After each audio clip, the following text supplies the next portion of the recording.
I'm Marin Calder, 42, and I spent most of my adult life flying toward the worst nights of other people's lives to bring them home, while quietly raising my little brother and saying nothing about either one.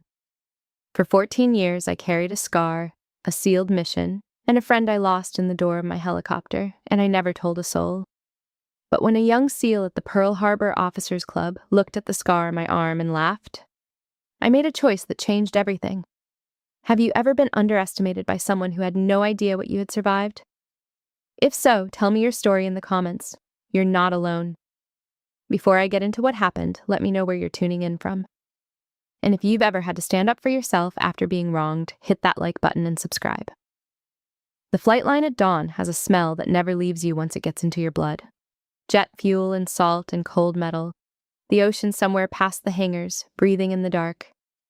I walked the rue that morning with my sleeve pushed up to the elbow, the way I always do when no one is watching. And the long pale scar down my right forearm caught the first gray light coming off the water. The young sailors on the line snapped to as I passed and called me commander, and I nodded and kept walking, and not one of them looked at the arm. That is the thing about a scar that has been around long enough. People stop seeing it. They see the rank, the flight suit, the quiet woman who runs the squadron, and the rest of it stays folded up inside the sleeve where it belongs. I have spent most of my life being read wrong by people who were sure they had me figured out. I learned a long time ago that correcting them costs more than it is worth. So I let them be wrong. I let them think the scar was nothing, that I was nothing in particular, a woman who happened to be standing near the real story instead of the woman the story happened to. It is a strange kind of peace, being underestimated. It is quiet in there. Nobody asks you anything you cannot answer. To understand any of it, I have to go back to the worst night of my early life, which was not a night in a war. It was a night in a hospital corridor when I was 22 years old. I was an ensign then, fresh into flight training, all ambition and no idea what the world was going to ask of me. The phone rang at 1 a.m. A highway patrol officer in another state, a voice that was kind in the careful way that tells you something has already ended. My parents had been driving home on the interstate when a truck crossed the median. There was nothing anyone could have done. They said that part twice, as if it would help. There was nothing anyone could have done. I drove through the night. I do not remember most of it. I remember the hospital hallway, the fluorescent light, a clipboard, and a pen that would not write. And I remember that down the hall, in a family waiting room with a television no one was watching, my little brother Theo was asleep on a vinyl couch. He was 7 years old. He still believed that night that our parents were going to walk through the door and take him home. I signed the guardianship papers in that hallway. I was 22, and I learned how to be a parent in a corridor that smelled of disinfectant, with a pen that did not work and a brother who did not know yet that the world had changed shape underneath him. People like to say that you find out who you are in a moment like that. I do not think that is true. I think you find out who you are in the 10,000 mornings after it, when nobody's watching and there's no version of you that gets to fall apart. I did not get to grieve the way a person should. I had a child to raise and a career that does not slow down for anybody. So I did both, badly at first and then better, and I never once said out loud how heavy it was. I deferred a billet I had wanted my whole life so I could stay near Theo's school. I worked extra duty rotations to cover what 2 incomes used to cover. I mailed money home from places I could not name on a map. I missed my own birthdays and learned to be glad I had not been there to spend them. When Theo was 9, he looked up at me over a kitchen table covered in homework and asked me very seriously if I was his mom now. I told him no. I told him I was his sister, and that meant I was his for good, not just for a while. He thought about that for a moment, the way kids weigh a thing to see if it will hold their weight, and then he went back to his math problems, satisfied. I sat there and held very still so he would not see what it did to me to be loved, that simply by someone I would have walked through fire for. There is a particular year I think about when I think about that time. Theo was 11, and he had a school project that required a parent to come in and talk about their job. Every other kid had a mom or a dad who sold insurance or fixed cars or taught at the high school. Ordinary jobs you could describe in a sentence to a room full of 5th graders. I was in flight training across the country, and I could not be there, and I could not have explained what I did, even if I had been. So I wrote him a letter, and I told him to read it to his class, and in it I said that my job was to help people who were lost get back home, and that the most important part of any job was showing up for people on their worst day. He read it to his class, and he told me on the phone that night that his teacher had said it was the best one. He was so proud. He had no idea that the letter was the only true thing I could give him about my life, sanded down until an 11-year-old could hold it. I learned to do that, to take the enormous, unspeakable shape of what I did and sand it down to something small and safe enough to hand to a child. I got so good at sanding things down that I forgot, for a while, that there was anything underneath. I did not take leave for years the way other people did. When the other crews flew home to families, I flew home to a teenager who needed help with algebra and rides to practice and someone to wait up when he started staying out later than I liked. I did the school forms and the dentist appointments and the awkward conversations a parent has to have, and I did them between deployments, jet-lagged and bone-tired. And I never once let him see that I came home from the world emptier than I left it. He thought I was tired because of the travel. I let him think that. It was easier, and it was kinder, and it became a habit that would last until a man at a bar broke it open 14 years later. That was the bargain I made with my own life. Long before any helicopter, long before any ridge. I would carry what needed carrying, and I would do it quietly, and I would let the people around me think the load was lighter than it was. I got good at it. I got so good at it that years later a man at a bar would look at the proof of the heaviest thing I ever carried and decide it was a joke. And I would let him think that too for about 30 seconds, because 30 seconds of being underestimated never killed anybody. It is the years of it that wear you down. But by then I had years of practice. I could do 30 seconds standing on my head with a little brother across the room watching and a whole bar about to go quiet. I earned my wings in the spring of 2008, and the moment they pinned them on me, I understood that I had found the one thing in the world that asked of me exactly as much as I had to give. Not the flying, although I loved the flying. It was the mission. I went into combat search and rescue, which is a polite way of saying that my job was to fly toward the place everyone else was flying away from and bring back the people who would not otherwise come home. There is a line we live by in that work. These things we do that others may live. You can stitch it on a patch and it sounds like a slogan. You sit on an alert pad at 3 a.m. with your helmet in your lap and the radio crackling and a man's voice somewhere out in the dark who is having the worst day of his life, and it stops being a slogan. It becomes the only sentence that matters. I flew with a crew that became the closest thing I had to a second family, and the heart of that crew was my crew chief, a man named Sean Maddox. Sean was a few years older than me, married with 2 small kids whose drawings were taped all over the inside of his locker. He had a way of making the most dangerous work in the world feel like a shift at a job he happened to be very good at. The first time we flew together, he laid it out for me in one sentence. "You fly it, ma'am," he said. "I will hang out the door and bring everybody home. That is the deal." That was the deal. I flew it, and Sean hung out the door on the hoist with the wind trying to tear him out of the aircraft, and between us we brought people home. Pilots who had ejected into the water, a patrol that had been cut off, a medic with a sucking chest wound who was alive at the hospital because Sean had kept pressure on him with one hand while running the hoist with the other. There was one night, a year or so before Talon Ridge, that tells you everything about who Sean was. We got a call for a downed pilot in the water during a storm, the kind of weather that grounds sensible people. The seas were running high and the wind was trying to push us into the waves, and the pilot was out there somewhere in the dark with a strobe that kept disappearing behind the swells. I held the aircraft as low and steady as I dared, and Sean went down on the hoist into water that was trying to kill all 3 of us. He found the pilot, got the strap around him, and on the way up, a wave caught them both and slammed them against the hull hard enough that I felt it in the controls. Sean's voice came up over the intercom, perfectly calm, and all he said was, "We are good, ma'am. Just got our bell rung. Take us home." He had cracked 2 ribs on that hull. He did not mention it until after we had landed and the pilot was safe, because he did not want me to abort. That was Sean. He measured his own pain against the mission, and the mission always won, and he did it without any drama at all, as if it were simply the obvious thing a person did. He used to talk about his kids on the long flights, the boring legs where there was nothing to do but hold a heading and watch the fuel. His daughter wanted to be a marine biologist. His son was afraid of the dark, and Sean had taught him that the dark was just the same room with the light off. Nothing in it that was not in it a minute ago. He told me that once, and I have never forgotten it, because it was such a Sean way to look at the world. The dark is just the same room with the light off. He flew into the darkest rooms imaginable, and he never once acted as though there was anything in them that had not always been there. Sean Maddox was the best of us, and I am telling you that now, at the beginning, because I need you to know who he was before I tell you how I lost him. There was a cost to the work that I did not understand at first. The hardest missions, the ones that mattered most, were the ones I would never be able to talk about. After one rescue that I am still not allowed to describe, my squadron put me in for a decoration, and the citation came back sealed. The award existed and did not exist at the same time.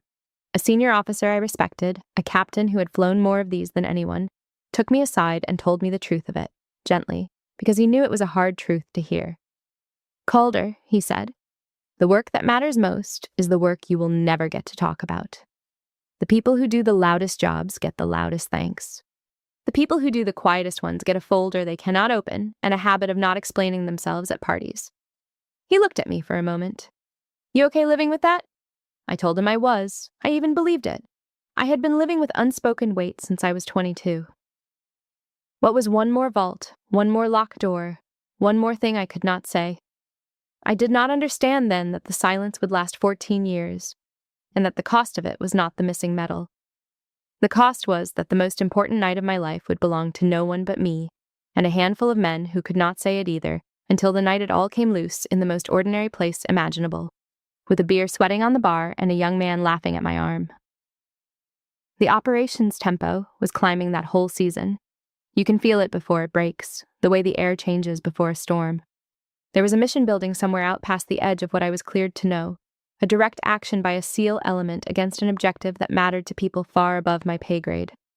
I knew only the shape of it, the way you know weather is coming by the pressure in your ears. I sat on the alert pad those nights with my helmet in my lap and watched the tempo climb, and some part of me already knew that when it broke, it was going to break toward me.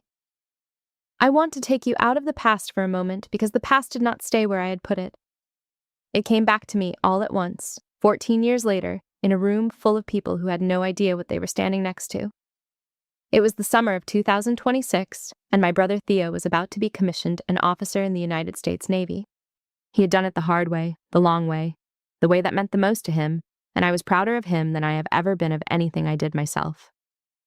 The ceremony was at Joint Base Pearl Harbor, Hickam, and the evening before, there was a gathering at the Historic Officers Club, the old one, all dark wood and brass and photographs of the Pacific Fleet going back 100 years. I was off duty and in civilian clothes, a simple blouse with the sleeves pushed up because the night was warm and the scar was just there, the way it always is. Theo had me by the arm and was walking me around the room, introducing me to his classmates and their families, beaming, calling me his sister, the commander, and I was letting him because it was his night and he had earned every second of the spotlight. He went to get us drinks, and I stood for a moment by the end of the bar, content to be invisible, watching the room. That is when I heard the laugh. A group of 4 young men, operators by the look of them, fit and loud and certain. The way you get to be certain when you are 29, and the hardest thing the world has thrown at you so far is something you were good at. One of them, the loud one at the center, a SEAL lieutenant I would come to know as Brett Dunmore, was looking at my arm.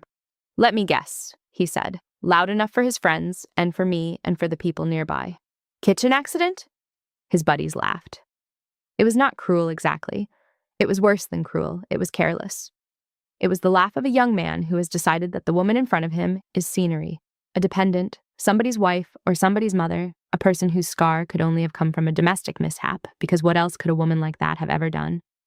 I turned my glass slowly on the bar and said nothing. 30 seconds. I could do 30 seconds, but he did not leave it at 30 seconds. They never do, the ones who are sure. He leaned an elbow on the bar and pressed, half smiling, enjoying his own performance for the friends he was playing to. "Come on," he said. "Where did you really get it? Curling iron? Oven rack? You can tell me. I won't laugh." He was already laughing. The thing about a moment like that is that you get to choose what you do with it, and most of the choices are bad. You can match his volume and lose. You can pull rank and become the humorless woman who could not take a joke. Or you can simply tell the truth, quietly, and let the truth do what the truth does, which is to change the weight of the air in a room without anyone touching a thing. I looked at him. "Operation Talon Ridge," I said. I did not say it loudly. I said it the way you say the name of someone you buried. And the strange thing about those 3 words, in that particular room, on that particular island, in front of those particular men, is that they did not need to be loud. The noise around us died in a ring, the way water goes still when you stop stirring it. Dunmore's smile stayed on his face a half-second longer than the rest of him, the way a smile does when the person wearing it has just felt the floor move. Across the room, a man I had not noticed set down his glass. Oh, he was older, late 40s, built like something carved out of teak, with the kind of stillness that the loudest young operators in the room had not earned yet. He had a Master Chief's bearing, that gravity that fills a space without raising its voice. He crossed the floor toward me, and the crowd parted for him without knowing why, and he stopped a few feet away and looked at me very carefully, the way you look at a face you have only seen once, years ago, in the worst and most important light of your life. "Say that again," he said. His voice was low. "Operation Talon Ridge," I said, and then his eyes went to my right forearm, to the long scar, and from the scar to my face. And I watched 14 years collapse into a single second behind his eyes. "Halo," he said. It was not a question. "You are Halo, Master Chief Roy Easton." I had not known his name that night on the ridge. You do not exchange names with the men you pull off an objective under fire. You just count them as they come aboard and you fly. But he had known my voice and my call sign, and now he knew my face. And he was looking at me like a man looking at a ghost he had prayed to. Dunmore had gone the color of cold ash. The beer was forgotten in his hand. He looked from Easton to me and back, and you could watch the understanding arrive in pieces, each piece worse than the last. "You were the pilot," he said, almost to himself. "You are the one who came back for us." The whole bar had gone silent. Theo was standing a few feet away with 2 drinks in his hands and an expression on his face like a man watching a door open in a wall he had walked past his whole life. He was looking at his sister, the woman who raised him, and he was seeing, for the very first time, that he had never known her at all. To understand what those 3 words meant to the men in that room, you have to go back to the night itself, the night I had kept in a vault for 14 years. The name of the bar fell away. The brass and the dark wood fell away. And I was 28 years old again, a lieutenant, call sign Halo, sitting in the right seat of a rescue helicopter with the rotors already turning, the whole machine trembling with the want to fly. It had gone wrong the way these things go wrong, all at once, and then faster. A SEAL element had hit their objective, and the objective had hit back harder than anyone had planned for. They were pinned in a cluster of buildings on high ground, a ridge that the maps gave a dull number, and that everyone who lived through it would only ever call Talon Ridge. The primary extraction aircraft had gone in for them and been shot down on the approach. There were men dead already, good men, and there were 8 men still alive up on that ridge with the walls closing in, and somewhere in a command center far away, men with more information than I had were doing the brutal arithmetic of war and concluding that the cost of going back in was higher than the lives still on the ground. I heard it on the radio. "Halo, be advised we are calling it. The objective is lost. Do not, I say again, do not go back in." I have thought about that order more times than I can count. It was not a cowardly order. It was a reasonable one, made by reasonable men with a wider picture than mine. 2 aircraft and their crews had already been spent trying to reach that ridge. The math said, stop. The math is almost always right. I keyed the radio and I said the only thing I have ever been certain of in my whole life. "Negative," I said. "I have room for 6, and I am not leaving them." I did not pull the crew. I did not have to. Sean Maddox's voice came over the intercom from the door, calm as a man reading a grocery list. "Then we had better make 2 trips, ma'am," he said, "because there are 8. We went in low and fast through ground fire that turned the dark into something solid. I will not pretend I was not afraid. Fear is not the absence of nerve. Fear is the thing nerve is for. I flew into a hover over a landing zone the size of a parking space, between buildings. With the aircraft taking hits, I could feel through the airframe like punches, and Sean leaned out into all of it on the hoist and started bringing men up. "2 more, ma'am," he kept saying, over the noise and the impacts. "2 more. Hold it right there. Hold it right there. I held it right there." Holding a hover under fire is like threading a needle while someone shakes the table and the needle is on fire. You do not think, You let the years of training fly the aircraft, and you keep your hands soft, and you hold. A round came through, and something in the cabin tore, and a piece of it opened my right forearm from the wrist halfway to the elbow. And I felt it, the way you feel a thing that you have decided to deal with later. I held the hover. I was not going to be the reason a man fell back onto that ridge. I have to tell you what those few minutes were actually like, because the word hover does not carry it. The aircraft is a living thing in a hover, always wanting to drift, always trading one axis for another, and you fly it with your whole body, tiny, constant corrections, hands and feet, never still. Now add the weight of men coming up on the hoist, changing the balance with every one. Add the building on one side close enough that the rotor wash was coming back at me off the wall. Add the muzzle flashes from the ground and the sound, which I will not try to describe except to say that it gets into the airframe and into your teeth. Add the warning tones the aircraft telling me in its calm electronic voice about all the ways it was being hurt. And under all of it, Sean's voice, steady, counting men, the one fixed point in a world that was coming apart. 2 more, ma'am. Hold it right there. I held it right there.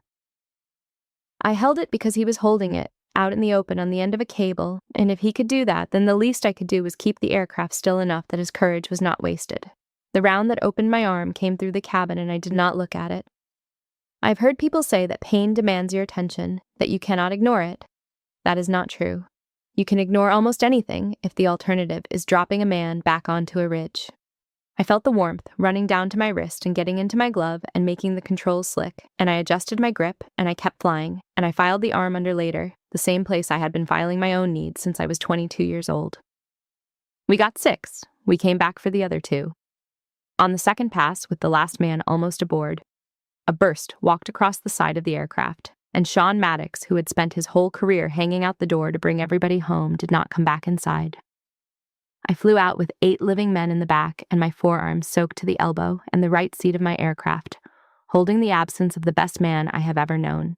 The cabin was silent, the way only that kind of cabin is silent, men who have just been handed their lives by someone who paid for them. Nobody spoke.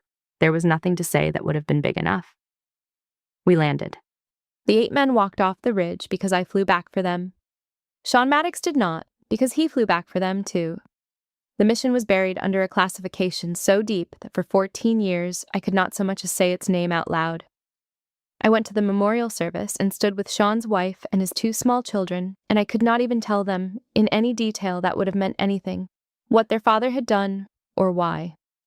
I could only tell them he was the bravest man I ever flew with, and let the rest stay in the vault. For 14 years that night lived behind a door with a number on it, and then a boy at a bar in Pearl Harbor looked at the scar that night had left on me and said its name like it was a punchline, and the door came open whether I was ready or not. I came back to the room slowly, the way you surface from deep water. The bar at the officers' club. The silence. Easton in front of me, Dunmore the color of ash. My brother with 2 drinks going warm in his hands.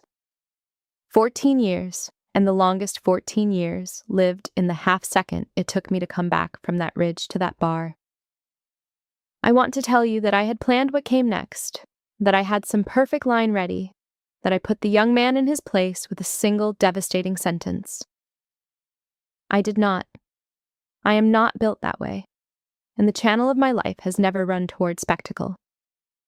What I felt standing there was not triumph. It was the strange, raw exposure of having the most private thing I owned suddenly lying open on a bar in front of strangers. I had spent 14 years keeping that night sacred by keeping it silent, and now the silence was gone, and I did not yet know whether what was left was a wound or a relief. So I did the only thing I know how to do. I told the truth, plainly, and I let it stand on its own. But before I could say anything, Master Chief Easton turned, not to me, but to the room. He did not raise his voice. He did not have to. A man like that has spent 30 years learning that the quietest voice in the room is the one everybody leans in to hear. 8 of us walked off that ridge, he said. He let it sit there.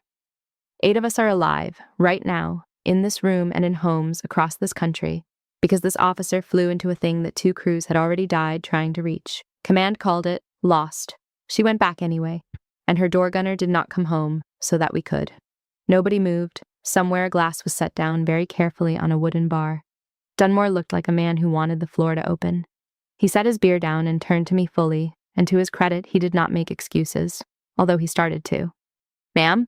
he said, and his voice cracked on the word. "I didn't know. I would never have. If I had known." I stopped him, not unkindly. "You did not know because you were not supposed to know," I said. "That is the job. The men who keep these things quiet keep them quiet so that boys like you can stand at a bar and be loud and free and certain. There is no shame in not knowing." I held his eyes, but you mocked something you could not see. You looked at a scar on a stranger and decided it was a joke. Do not do that again. Not to me, not to anyone. You never know what a quiet person is carrying. He nodded. He kept nodding, the way a young man nods when the words are landing somewhere deeper than he has room for, yet. That was when Theo stepped up beside me. He set the 2 drinks down on the bar without looking at them. He was staring at me with an expression I had never seen on his face in 27 years, a mix of awe and hurt and 100 childhood memories rearranging themselves in real time. "You never told me," he said quietly. I looked at my little brother, the 7-year-old from the hospital hallway, the 9-year-old at the kitchen table, the man in a brand new uniform he had earned the hard way. "I couldn't," I said, and then for a long time I didn't know how. There was no version of telling you that didn't put this night in the middle of your childhood, and I did not want you to grow up in the shadow of it. I wanted you to just get to be a kid. The room was still turned toward us, but it had changed. It was not the silence of a crowd watching a woman get the better of a man. It was the silence of a room that had just understood it had been standing next to something it had walked past without seeing. A captain I half knew from Pacific Fleet, a man with a chest full of his own quiet history, crossed the floor and offered me his hand, and said only, "Commander," in a tone that carried everything a single word can carry. The center of gravity in that room had shifted to me, and I had not asked it to, and I would have given a great deal to give it back. I held very still. I have spent my whole life refusing to make a spectacle of a wound, and I was not going to start now. Not with the realest one I owned, lying open under the bar lights. I stood in a room that was entirely turned toward me, and I kept my composure, and I thought about Sean Maddox, who should have been the one they were all looking at. The morning after a thing like that has a strange flat quality, like the beach after a storm has gone through in the night. The water's calm and the sky is washed clean, and the wreckage is everywhere, quietly where the waves left it. I was getting coffee at a little shop on the base when I saw Dunmore waiting for me. He was out of uniform, in a plain shirt, and he had his ball cap in his hands, turning it around and around the way nervous men do. He stood up when he saw me, and I could tell he had been there a while, working up to whatever he had come to say. "Ma'am," he said, "do you have a minute?" I bought him a coffee, and we sat. For a while he could not find the start of it, and then he found it. "I have told that story my whole career," he said. "Talon Ridge. Every operator knows it. It is one of the stories you tell new guys to make them understand what the community's capable of. The element that would not quit. The pilot who came back when command called it." He looked down at his coffee. "I have told that story 100 times, and not one single time did I ever think about the pilot as a person. She was just the best part of the story. And then I met her, and the first thing I did was make fun of her arm. I let him sit with that, because some things a person needs to feel all the way to the bottom before they are any use to him. The ones we lost were people too," I said finally. Sean Maddox had 2 kids. He had drawings taped in his locker. He had a wife who is still alive, who I call every year on the anniversary, because somebody should. He nodded slowly. "You carry that story right," I told him, "by carrying the people in it, not by carrying how cool it sounds when you tell it. The day it becomes a campfire story is the day you have lost the thread of what it cost." He asked me then if I would tell him about Maddox, the real Maddox, not the legend. And I did. I sat in a base coffee shop and told a young SEAL about a man who hung out of helicopters to bring strangers home, who made the worst nights survivable with a calm voice and a bad joke, who taped his kids' drawings where he could see them on the way out the door. I had not told anyone about Sean in years. I did not know how much I had needed to until I was doing it. Before he left the coffee shop, Dunmore asked me one more thing, and it was the question that told me he was going to be all right. He asked how I had lived with it, not the scar, the silence. He said he could not imagine doing the thing I had done and then never being able to speak of it. Watching other people get parades for less, standing at a memorial for the best man I knew and not being able to tell his children the truth. "How do you carry that?" he asked, for 14 years, and not get bitter. I thought about it honestly because he deserved an honest answer. "You decide what the work was for," I told him. "If I did it to be thanked, then the silence is a theft, and you are right, it would have made me bitter. But I did not fly back for that ridge to be thanked. I flew back because 8 men were going to die, and I had room for 6 and a crew chief who was willing. The thanks was never the point. The men walking around alive, that was the point, and that part I got to keep. Nobody can classify that. Nobody can seal it in a folder. Every one of those men woke up this morning, and that is my parade. I have had it every single day for 14 years. He looked at me for a long moment, and then he nodded, slowly, and I could see him putting something down that he had been carrying without knowing it. The young man's belief that the reward is the reason. It is not. The work is the reason. The reward, when it comes at all, comes late and quiet, and usually to the wrong person first. That afternoon, alone, I made the call I make every year. Sean's widow answered on the second ring, and we talked the way we always do, easy and sad and grateful, all at once. The kids are not kids anymore. The older one is in college.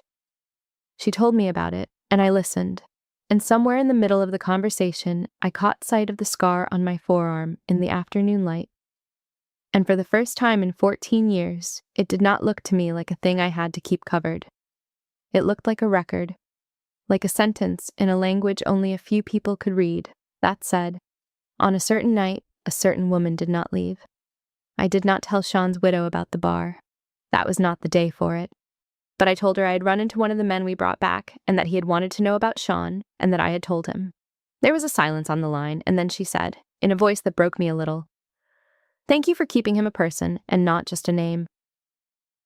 That is the whole of it, I think. That is the work behind the work. Not the flying, not the medal that did or did not exist. The work is keeping the people real, keeping them out of the vault, even when the mission has to stay in it. I had done that for Sean for 14 years, alone, in the only ways the rules allowed. And now, for reasons I had not chosen, the door was open, and other people were going to get to help me carry him. I was not sure yet whether that was a kindness or a loss. It turned out to be both, which is how the realest things usually turn out. Theo and I walked the harbor the next evening, the water going copper and then gray as the sun dropped. The Arizona Memorial sat white and quiet across the water, the way it always does, holding its own much older silence. We walked for a while without talking, which is a thing you can only do with someone you have known your whole life. He asked the questions eventually. He had earned them, and I owed them. "All those years," he said. "You were tired all the time. You were broke. You were gone for stretches, and you would come back thinner and quieter. And you never once said any of it was because of something like this." I picked my words carefully, because they mattered. "Some of the tired was just life," I told him. "Raising a kid on a junior officer's pay is hard for anybody. But yes, some of it was the other thing. You cannot fly toward the worst nights of other people's lives and not bring some of it home with you. And I could not put any of it down where you would see it, because you were a child, and children should not have to hold their grown-ups' weight." He was quiet for a while. Then he said something that I will keep for the rest of my life. "You gave me normal," he said. "You went without so I could have ordinary. I thought we were just poor and you were just busy. You were carrying a war and a dead friend and a kid, and you made it look like we were just poor and you were just busy." I did not trust my voice, so I put my arm around my brother instead, the right arm, the one with the scar, and he did not flinch from it. He put his hand over it, over the long pale line of it, and we stood at the harbor rail and looked at the water, and for the first time in 14 years, I was not holding the whole thing alone. We talked for a long time at that harbor rail, longer than we had talked in years. Theo asked me about Sean, and I told him the things I had told Dunmore and more. The cracked ribs in the storm, the marine biologist's daughter, the dark being the same room with the light off. Theo listened the way you listen to something you are going to keep. And then he said a thing that surprised me. He said that he understood, now, why I had pushed him so hard to find work that meant something. why I had never cared whether he made money, but had cared enormously whether he was useful to people. "You were trying to give me Sean's lesson without telling me where it came from," he said. "Show up for people on their worst day. That was in your letter to my 5th grade class. That was you the whole time." I had forgotten the letter. He had not. He had carried that one sentence his whole life, without knowing it came off the floor of a helicopter, and it had shaped the man he became and the officer he was about to be. That is the strange grace of the things we cannot say out loud. They get out anyway.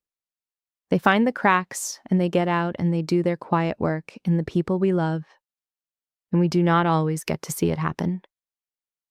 I got to see it that evening, at a harbor rail, in the face of a brother who had become exactly the kind of person I had hoped a dead man's courage might make him. Without either of us ever saying the dead man's name until now, Easton found me before I left the island. He had quietly gathered the survivors of Talon Ridge who were stationed nearby, 3 of them, and they came to meet me with no ceremony at all, which was exactly right. Men do not always have words for a thing like that, and these did not try to force them. They shook my hand. One of them held it a beat too long and could not speak. Another told me gruffly that he had a daughter now, and that his wife had wanted to name her after the pilot but did not know the pilot's name, so they had named her after the song that was playing on the radio the day he got home instead.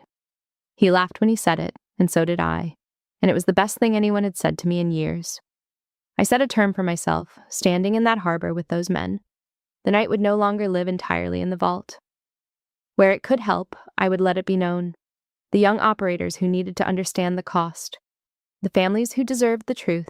But everywhere else I would keep it sacred, the way you keep anything that matters, which is to say carefully and not for an audience. A few weeks after I was back at my squadron, the phone rang with a number I did not recognize, and a staff officer from a Pacific Fleet office introduced himself and asked if I had a few minutes. I almost said no. I am always braced when an unfamiliar office calls for the small bureaucratic indignities that make up a military career. This was not that. "Commander," he said, "I will keep this simple. The action on Talon Ridge has been under a classification that, frankly, has outlived its purpose. There is a review underway to declassify the essentials and to reconsider the original recommendation for your conduct that night." The original citation was sealed. Some people think it is past time it came out of the vault. He paused. Several witnesses have made that case rather forcefully, a Master Chief, Easton among them. I sat with the phone against my ear and looked out the window of my office at the flight line, at the aircraft sitting in the sun, and I did not feel the thing I would have expected to feel. I did not feel vindicated. I felt tired, and tender, and unsure. I told him the truth, because it was the only thing I had. "I did not do it for a medal," I said. "I want you to know that.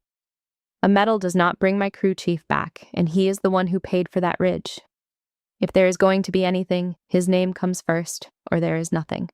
The staff officer was quiet for a moment, and then he said, in a different voice than the official one he had started with, "Commander, his name comes first. I will see to it personally." I learned later how the review had actually started, and it was not an office or a policy. It was Easton. After the night at the officers' club, he had gone back to his command, and he had not let it go. He had written statements. He had made calls to people who owed him the favor of listening. He had tracked down the other survivors and gotten them to put their own accounts on paper. Men who do not like paperwork, doing the hardest kind of writing there is, the kind where you have to say out loud that you would be dead if not for somebody else. He had done all of it without telling me, because he knew that if he told me I would have asked him to stop. He was right. I would have. There is a part of me that still believed the silence was mine to keep, that being seen was a kind of vanity I had trained myself out of. Easton understood something about it that I did not. He understood that the silence was not only mine, it belonged to Sean's children too, and they had a right to have it lifted. He did not do it for me.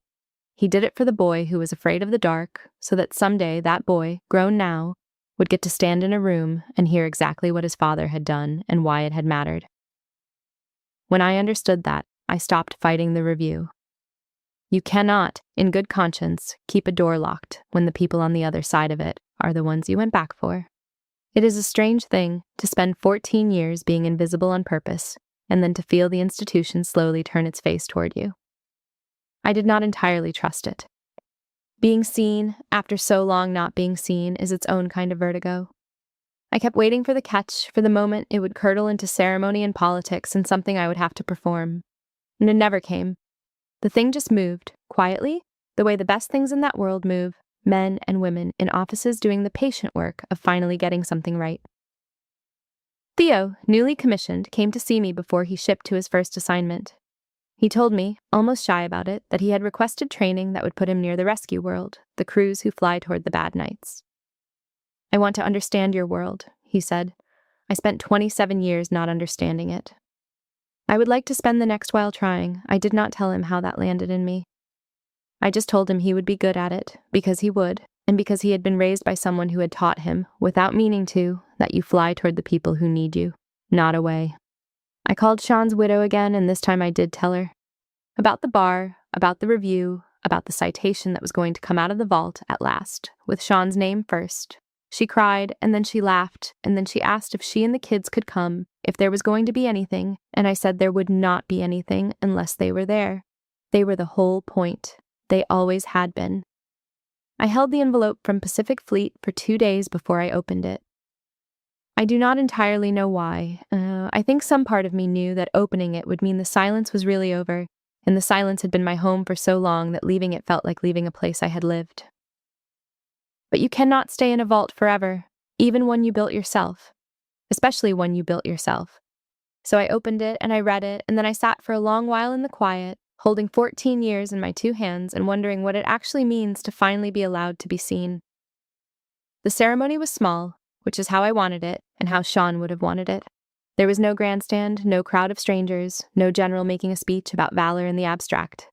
There was a quiet room at Pearl Harbor with the right people in it, and the late afternoon light coming in gold across the floor. And that was enough. That was everything. They read the citation aloud, the one that had been sealed for 14 years. The officer read it plainly, without drama, which made it land all the harder. And Sean Maddox's name came first, as I had asked, as it should have always been. Petty Officer Sean Maddox, who gave his life so that 8 men he had never met would see their families again. Then the rest of it. The Ridge, the aircraft that went back when command called it lost. The pilot, call sign Halo, who held a hover under fire and would not leave. My name, 14 years late, said out loud in a room where it was finally allowed to be said. Sean's widow sat in the front row with her 2 grown children, and when his name was read, the 3 of them held onto each other, and I understood that this was the real gift of it. Not my name in the light, his, theirs. A family that had been handed a sealed folder and a flag and a silence 14 years ago was finally handed the whole story, allowed at last to know exactly what their husband and father had done, and why it had mattered, and who was alive because of him. The survivors of Talon Ridge were there, the ones who could make it, standing along the side of the room, and the man whose daughter was named after a radio song lifted that little girl onto his shoulders so she could see. Easton stood beside me the whole time, steady as a seawall. There was a moment in the middle of it that I will carry for the rest of my life. After the citation was read, Sean's widow stood, and she crossed the small room, and she took my hand, the right one, and she turned it over and looked at the scar the way you look at something holy. She did not say anything for a moment. Then she told me that for 14 years she had been given a folded flag and a sealed folder and a silence, and she had built her whole grief around not knowing, around a hole shaped like a question. And now, finally, she had the shape of him back. She knew what he had done. She knew he had not died for nothing in a place with no name. She knew there were 8 men and their children and their grandchildren walking the earth because of him, and she could tell her own children that. And they could carry their father as a hero instead of an absence. "Thank you for going back," she said, "and thank you for finally letting them tell us why. I had spent 14 years believing I was protecting that family by keeping the silence." Standing there with her hand on my scar, I understood that the silence had never protected anyone. It had only delayed the moment when they got to have him whole. I was glad, more glad than I have words for, that the delay was finally over. Theo was in the front row in his new uniform, watching his sister with an expression that had finally made peace with itself. And at the back of the room, quiet, was Brett Dunmore. He had asked if he could come, and I had said yes, because the whole point of what I had told him in the coffee shop was that a person can change the way he carries a thing. And a person who is trying to change should be allowed to be present for the thing that taught him. When it was over, as people gathered in small, soft knots the way they do, Dunmore came to me. He did not say much. He did not need to. The loud young man at the bar was gone, and in his place was someone who had learned the hard way. The difference between a story you tell to sound impressive and a debt you carry because it is real. He came to a stop in front of me and he rendered a salute, slow and correct and meant with everything he had in him. It was not the salute of rank to rank. It was the salute of a man to the truth he had been too careless to see. I returned it, and that closed the matter between us, cleanly, with the only kind of grace that actually lasts, which is the kind that does not require anyone to grovel. Theo and I walked out together into the evening afterward. The harbor was gold going to bronze, the memorial white across the water, the air soft and warm the way it is on that island when the day lets go of its heat. We did not say much. We had said the things that needed saying. I rolled my sleeve down over the scar as we walked, the way I always do. But it felt different now, the way a thing feels different when you are covering it, because you choose to, and not because you have to hide it. The scar had not changed. I had. The night on the ridge had not changed. It was just no longer mine alone to carry. I have thought a great deal since that summer about the difference between being recognized and being known. Recognition is a loud thing. It is a name read out, a medal in the light, a room turning its face toward you. It is nice. I will not pretend it is not. But it is not the thing that matters. Being known is quieter. It is a brother's hand laid over an old scar at a harbor rail. It is a widow saying thank you for keeping him a person and not just a name. It is a careless young man learning to carry a story like it is made of people, because it is. So here is the only thing I know for certain after all of it.